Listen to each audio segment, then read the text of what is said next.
Hello, this is Leroy, and I'm gonna do something different. I'm gonna make a video. I'm gonna talk about modeling, and I'm not talking about runway modeling. I'm talking about mathematical modeling. And there's a lot of stuff that's going on out there from COVID-19. People discussing we need this, we need that, we need this, we don't know this. Yeah, all those things are true.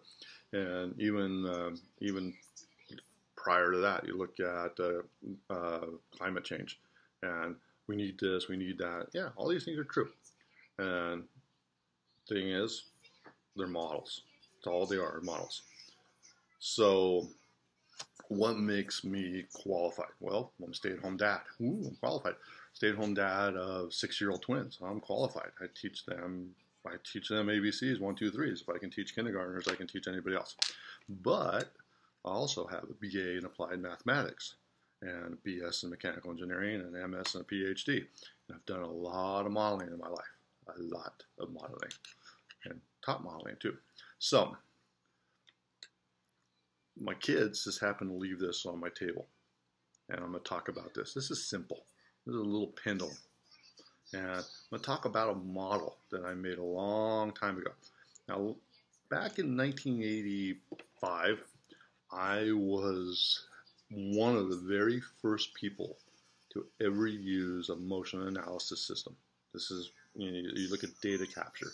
Now, I used one of the very first ones ever made to look at the data capture for javelin throwers. And we did mathematical models on throwing javelins, of the javelin in flight. And actually, it was a PBS Nova episode, so I think it was kind of cool. But later on, I happened to see the very first 3D motion capture system, and that was actually a medical doctor at UC Davis Medical Center actually wrote the software for it, and I actually got to see it work. Years later, I purchased one with Lawrence Livermore Labs for Star Wars, and when I went on to get my PhD, the lab actually donated the equipment to the University of California, where I was a student. And so we set up 4 cameras at 200 frames a second to record a pendulum. Why would I? No, compass, but to record a pendulum. And so the pendulum that we used, the string on it, was actually a little over 8 meters long, so 24 feet high, 25 feet high, long in length. The bob, this is the bob part, was a spherical lead weight that weighed about 2 pounds, if I recall. The wire that we used, the string that we used, was less than 1 millimeter in diameter. It's hard to find, and it was titanium. So we had this very, very, very thin wire, very long wire, and a bob. And then I set up 4 cameras that at 200 frames a second and calibrated the space. Now this is very, very important. The data collection method you have to do right. So we set up these 4 cameras, then set up the bob, or calibrated the cameras, calibrated the space. Then I would take the bob and we put a small string that we put between our fingers, so actually a small piece of the wire between our fingers, and we pulled it back and we would move our fingers just slightly and let the bob release. And we recorded 30 seconds of it. And so now we have all this measured data. And the thing is to build a mathematical model that meets the measured data. So the first thing we did was assume a two-dimensional model. In other words, swung in a plane. Okay? And we use a simple pendulum model that you find in physics. So we built a mathematical model, compared that, simulated it, used that model to estimate our release conditions. That's the thing we really need to know. If we know the release conditions, then we can estimate more, we can predict more. Estimated release conditions, make a predicted trajectory with our mathematical model and compare that to our measured model. And what you should see is you see noise. It should look like this. Or excuse me, compare the two. When you compare the two, you subtract the two. And you look at the residuals. And the residuals should look like this. Not the trajectory. The trajectory should be nice and smooth. But you get this nice, because you get data. You know, in your data collection, there's errors and there's differences in the cameras. And so you shouldn't see noise. It should be very small noise. If it doesn't oscillate around 0, if it goes off and it goes up and goes down, then you have a systematic error. This is that simple. So we use a simple model, compare it to the real model. We know there's going to be errors, and sure enough, there's a huge systematic error. And the first systematic error that we look at is we look at the X data. And it should be from this point to this point at a certain time. And we know that just by looking at our video, that it's going to take this amount of time to get to here. Well, in our video, in our simulated data, it doesn't get to here. Our simulated data gets to here. A big gap difference. Now, what's that difference caused by? Well, the difference is caused by our first thought was the aerodynamics of the bob. The bob is slowing down through the air. So we go to our mathematical model and we put in aerodynamic of the bob. And instead now our bob went to here initially. Now without the model, it goes to here. We put the aerodynamic model and it comes to here. It gets closer. So then what we do is we look at the string. Very, very fine string. Super fine string. Wire, excuse me. And we take a look at that wire and we see it has aerodynamic drag too. So we build a model for that. Now so our model our real data goes to here, our first model went to here, our second model went to here, our third model, we're almost right on top of it. So we figured out that problem. And we take a difference between the two, take our measured data, subtract the two, look at the difference, and it should be this, but it's this. Something else is wrong. So we've looked at the bob, we looked at the wire, and we're assuming that it moves in a plane, but as engineers, we forgot something really big, and that's the Earth. The Earth was rotating. And so as we're filming that for 30 seconds, the Earth is rotating beneath it. So we go through our mathematical equations, and instead of taking this simple 2D model, now we're taking this 2D model, making it 3 dimensions, and taking into account how the Earth rotates and how the pendulum doesn't go back and forth, how it actually goes in circles, like so. So we build that into our model. And now what we should see again is we should see this when we subtract the two. Well, we're still seeing something. And we're actually seeing something that it does go up and down, and it's at a different frequency than what we anticipated. We go back to our model. Now, one of the things I said, we go back to our model. We never go back to the data. Never.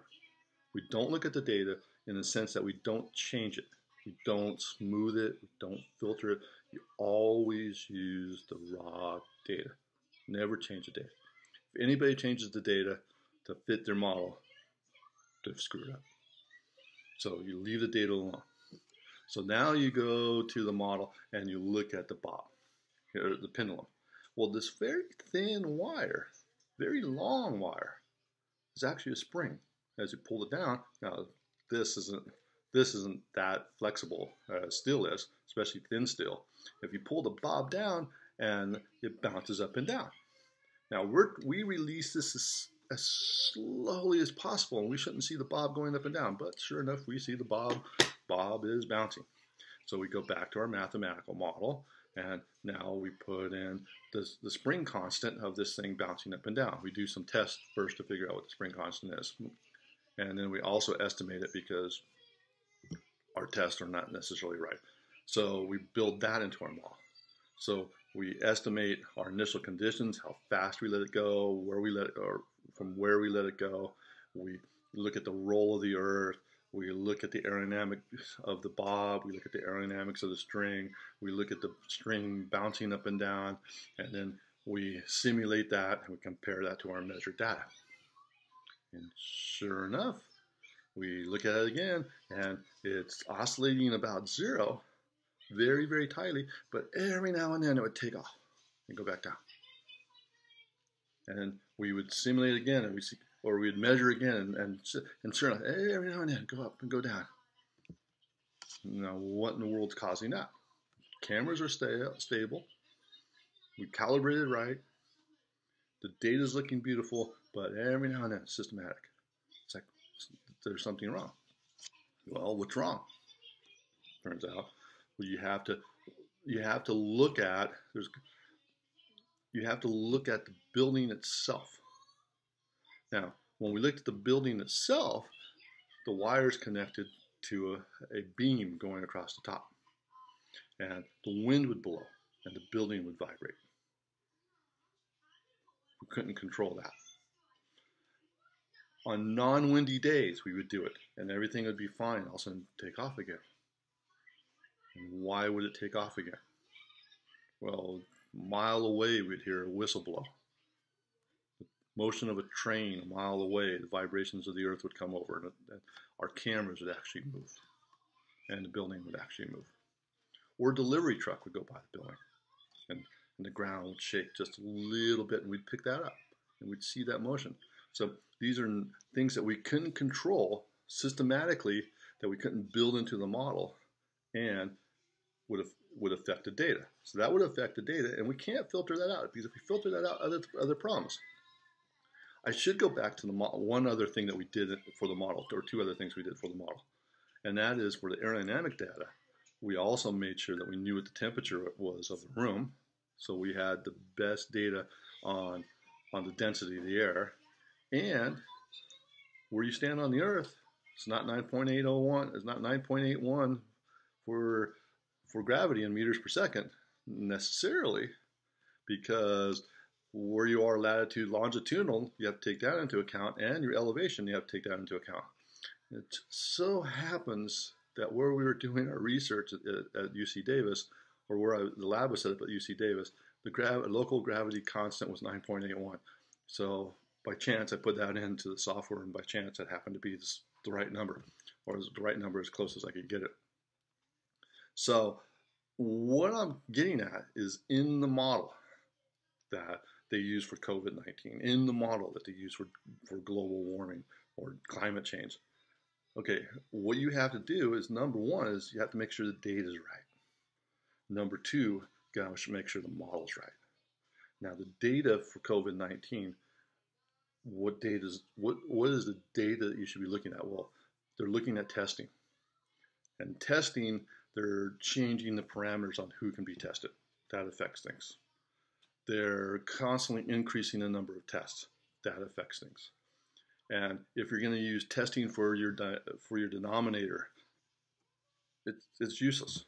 If you're going to use population, the entire population for your denominator, it's useless, because you really don't know.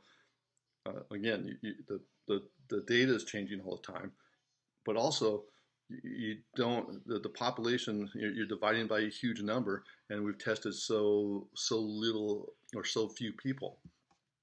So testing isn't that great of an indicator of how well it's doing. It's a great indicator of, is it in your population? Yeah, we do local testing here where I live, and we're seeing more and more cases that says, yeah, it's in the population and it's spreading. So initial testing is a great idea. And the more and more you test, the more and more information you get about how it spreads. Fatalities is a great indicator of how well you're doing. And fatalities should tell you, if as the numbers are going down, it's a great indication. Are the hospitals figuring it out? Are we stopping the infection? Is there better treatment? And so on. Now, people are going to say, well, they're classifying everybody who has a heart attack as COVID-19. Well, ignore all that. And the reason why you ignore all that is, let the people who are classifying this do the best job they possibly can, and you have to live with the data. You can't filter anything out. So you sit there and you say you use the data that you have. And then you look at hospitalization. Our hospitalization numbers going up. That's an important key indicator. If they're going up, that tells you something. If they're going down, that says we have it under control. So there are all these different indicators that you look at. But the model itself, so you got the data on, and now the model. The model the University of Washington is using, the model Johns Hopkins is using, the model CDC is using, you're assuming that they got that model right. Now, I haven't seen what the model looks like. I don't know if they're using a model based on flu. I don't know if they're model based on influenza. I don't know if they're using a model based on MERS or SARS, and I don't even know if those models are valid for this particular case. So you hope they're doing the best they can, and you hope they're doing the modeling as best as they can.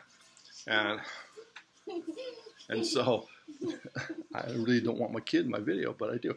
Okay, so that's my little story on modeling. I can tell you a lot more, but I gotta hang up.